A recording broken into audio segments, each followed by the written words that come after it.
Hey guys, and welcome to a brand new video here on FPL Now. Today we're going to be going over my team selection for Double Game Week 25 and any transfers that I'm thinking of making as well. So if you're excited for the video, as always, make sure to drop a like down below, leave a comment what players are you thinking of bringing in for the next game week, subscribe if you're brand new, and let's get into the video. So, starting things off, just wrapping up Game Week 24, finished on 85 points, well technically 81 because I did take a -4. Big thank you to Cole Palmer once again for that double-digit haul in the last 2 minutes of that fixture. He was on 2 points on the 89th minute and then he finished on 10. I just don't even know how that happened, but I will gladly take it. So yeah, we went up to 15,024th in the world, so a pretty nice green arrow, and we are well on our way to the top 10k. Unfortunately, I don't have that many Double Game Week players for Double Game Week 25, so I think I probably will be hitting a red arrow this week. But either way, this is how my team get on. So Martinez got 2 points, Porro got 2 points, big 12-pointer from Gabriel, very happy to see that. Virgil van Dijk got me 2 points as well, so the defense was not the greatest, but Gabriel definitely getting me out of jail there. Midfield did very, very well this week. Diogo Jota got a return. Foden didn't, unfortunately, but did get a hat-trick last week, so I can't really be too annoyed at him. And then Cole Palmer getting 10 points, and then Saka getting a 15-pointer as well. So very, very nice midfield returns there. And up top, Haaland captaincy got 26 points, massive from him. Watkins with a 2-pointer, definitely should have been more though. He had so many chances in that fixture. And then Solanke with 4 points as well. And then the bench doing absolutely nothing, barring Douglas Luiz. So Turner got 0, Estepinian got 0, Burn got 1, but then Douglas Luiz did get a 10-pointer. I was kind of hoping that Cole Palmer would not play last night, but then he got the same points as Douglas Luiz anyway, so it didn't even matter. But obviously it probably would have been a lot better for my rank if, Palmer didn't play last night and Douglas Luiz came on, because Douglas Luiz is 5% owned, and then Palmer's 83% owned around my rank, so it definitely would have been a lot better. But either way, can't complain too much. Finished on 81 points, a nice green arrow, and now we move on to the first pretty big double of the season, which is Double Game Week 25. So this is currently how my team is shaping up. So I've got Martinez in goal, who's got Fulham away. I'm fine with just keeping him for a bit now. I think I'm going to wildcard in Game Week 30, so I'll have him for Fulham, Forest, Luton, Spurs, West Ham, and then I don't know who they've got in Game Week 29. Oh, they've got West Ham. Yeah, so I'll be getting rid of him for Wolves at home. But to be fair, after that, they do have City and Arsenal, both away fixtures in the next 3 after that. So I'll probably just be getting rid of all of my Villa players around that fixture. But of course, up to then, it's not bad at all. Spurs can't keep a clean sheet. West Ham, obviously, are a little bit all over the place right now. And then they've got 3 really, really nice fixtures as well. So fine with keeping Martinez, and then obviously we'll regroup in Game Week 30 and sort that out. At the back, we've got Porro, who's got Wolves at home. Again, not really a decent asset at the moment. He is completely dropped in the rankings for everything. He hasn't had anything since Game Week 21. Obviously does blank in 26. The Wolves at home fixture is also difficult as well. Wolves are a pretty good side, so I expect them to score in that Spurs game. The main reason I'm keeping him is just because I'm not going to be free hitting in 29, so I kind of need to keep all of those players. So I need, obviously I've got 3 Villa now. I've got 1 Spurs player. I'm going to need 2 more Spurs players for that. And then whoever else is playing in that Game Week 29. We need to find out, the Game Week 29 fixtures soon, because it'll be a lot easier to make transfers and stuff. But as of right now, I'm obviously just attacking the doubles. But yeah, then we'll move. Because I don't really want to use my free hit on Game Week 29. I don't think it's really worth it when there's a big double in 24. And then obviously there'll be another one in 37 and stuff like that. But either way, yeah, Porro, who's got Wolves at home. Gabriel with Burnley away. There's no way I'm not playing him in that fixture.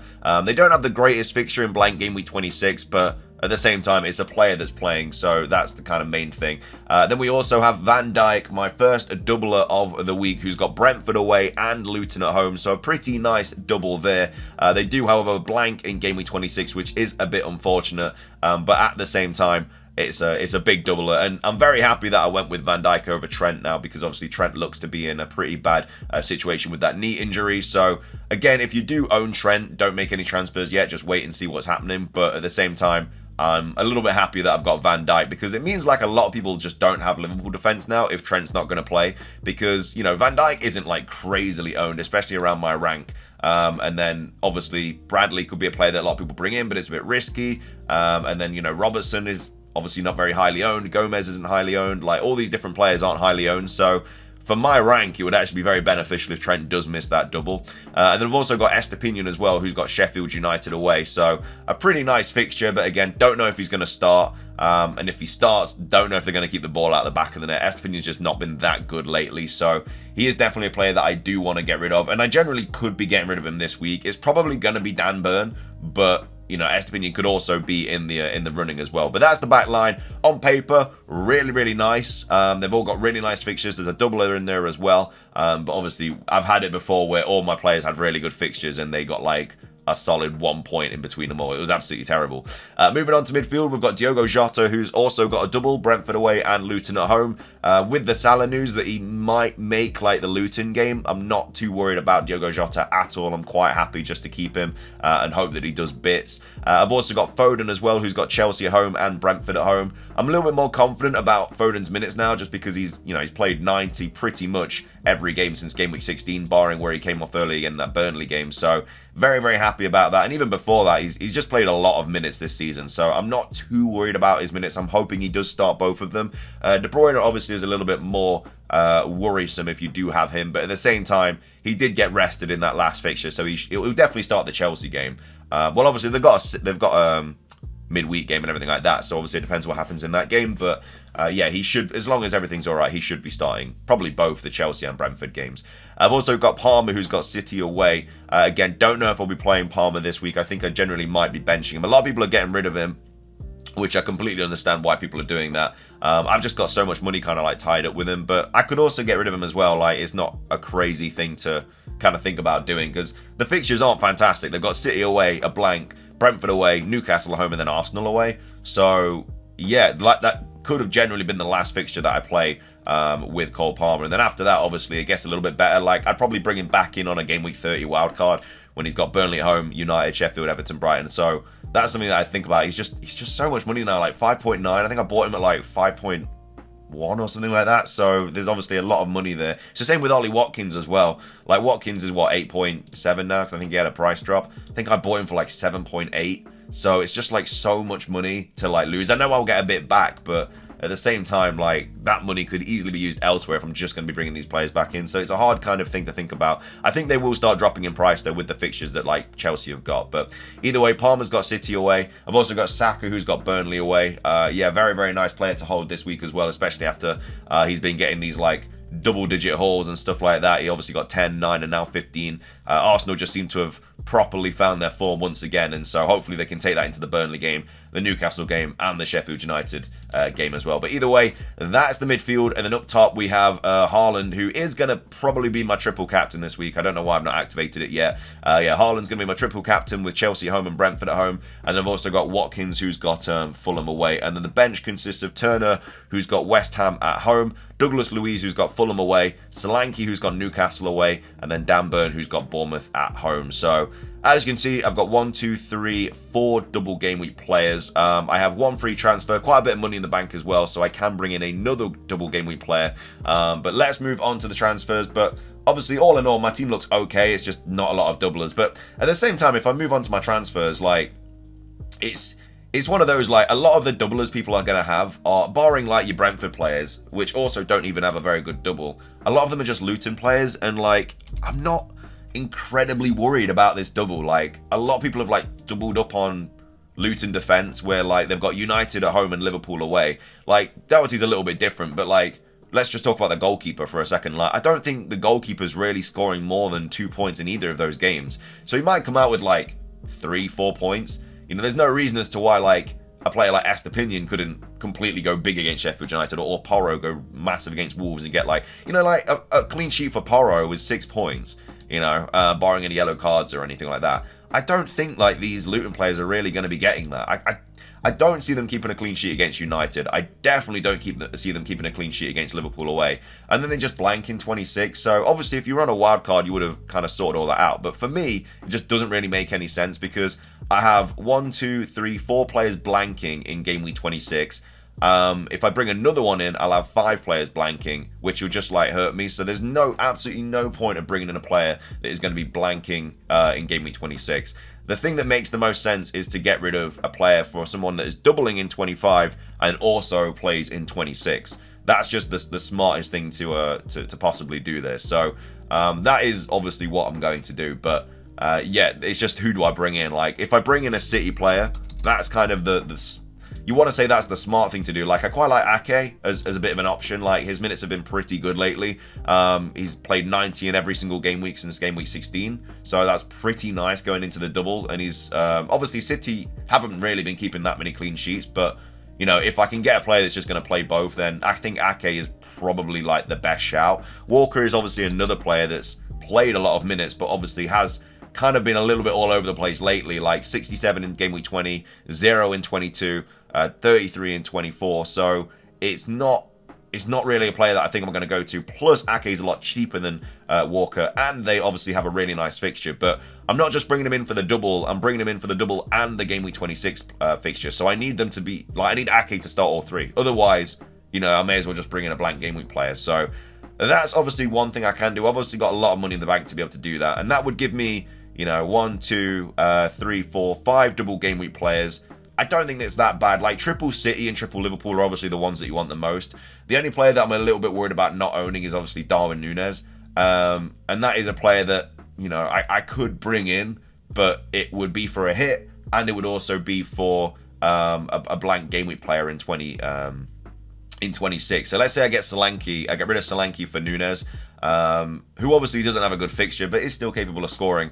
That would obviously mean that I'd have 5 blanks and then in 26. So it doesn't really help in that situation. But if I don't get rid of Solanke, and then I obviously just get, you know, Ake in, and then I'll have 4 blanks still, and then moving into game week 26, I'll use my transfer on either Diogo Jota or Palmer most likely, or Virgil van Dijk, and then I'll have, as long as everyone else plays, 11 playing players in 26, and I don't have to free hit, I don't have to take a hit or anything like that, and then I can just, after that, concentrate on bringing in the double game week 28 players, which will obviously be like Bournemouth, so I can bring in like Senesai and stuff around down the line, and then I can also concentrate on just bringing in game week 29 players, and then that's it. That just serves me really, really well for game week 30, where I can wildcard, I can get rid of my dead-ended team, and then I can obviously just bring in all these good players and then sort myself out for game week 34, because I think we'll know all the doubles by then, and then obviously I can bench boost in like game week 34 or 37 or whatnot. So I think there's a much bigger upside. I think I'm going to be taking a few red arrows over the next few weeks, just for like a massive upside after game week 30, especially if the title race is still on. Like, it's going to be a lot of your main players going to be playing every week. So that's what I think I possibly could do. Another thing, if I didn't want to go Ake, is just bring in Reguilon. Now, they don't have a great double at all in the slightest, and I don't think they'll be keeping a clean sheet in the slightest either. Liverpool at home and City away, and then they've got West Ham away in 26. So even though I do like Reguilon as an option, it just doesn't look like it's worth it at all. I think even if Ake only plays like 2 out of the next 3, I think he's much more likely to get some points than Reguilon is. So I think my transfer will be Ake this week, and then, yeah, in game week 26, I'll just bring in, I don't even know who I would bring in 26, but maybe a Wolves player, to be fair, because I do believe that they have Sheffield United at home, so I could always get rid of Jota for, in 26, I can always get rid of Jota for Hechan or Neto or something like that. Hechan is obviously flagged right now, but he should be back ready. And, you know, Hechan potentially on penalties too. You know, he did take one before he went off to the Asian Cup. I think Kuna took one that they had when I think he got that hat-trick. But, yeah, they've got Sheffield United in game week 26. That's obviously really nice. And I've had Hechan in the past. You know, the only reason I got rid of him was because of the Asian Cup. He's been very, very good for me.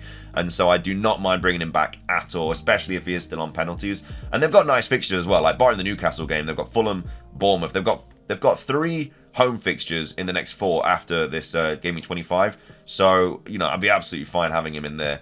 And, you know, we don't know if he's playing in game week 29. If he is, that would be absolutely huge, because I would obviously have Bournemouth players and I'd obviously have Hechan as well. So that's obviously what I think I'm probably going to be doing for game week 26. But yeah, for game week 25, I think it's just going to be Ake in for Dan Burn. Like, Dan Burn was just a bad transfer at all, like completely terrible. Like, some people will probably say, well, why don't you just bring in Ake for Porro, who's obviously going to be blanking in 26. It's just the fact that he plays in 29. Like, that's just, it'd be wasting a transfer, really, because I'll be needing to bring in like triple Spurs for 29 anyway. And for 29, I'll probably have like Son and Maddison or Son and Richarlison or something like that regardless. So yeah, that's kind of where I'm at. I think it's going to be Ake this week. I think it makes the most sense as long as I'm not using any chips. Obviously, I'm triple captain in this week as well anyway, so hopefully it won't be too bad. But yeah, if I didn't triple captain either, it'd be an absolute hell of a week with not many doublers plus yeah, plus not owning Darwin, plus not triple captain in Haaland, it'd be very bad. But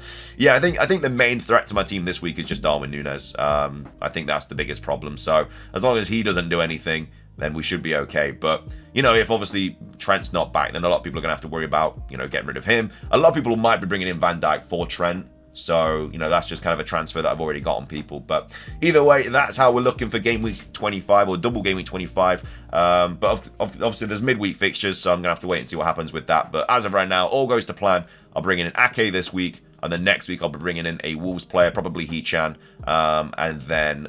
maybe not even Hee-Chan. Maybe I get rid of a different defender for... like, maybe I get rid of Van Dijk for a 8 Nori or something like that. Like, it doesn't have to be... I mean, it's most likely going to be Jota because then Salah's going to be back and it's going to be a lot of rotation. So, yeah, it'd probably be Jota for Hee-Chan. And it would just give me so much more money as well. But there's also the idea of Salah coming back too. But, you know, I don't think it's really worth having too many Liverpool players after the double because they're probably going to blank in 29 if that's not already confirmed. They've also got City as well.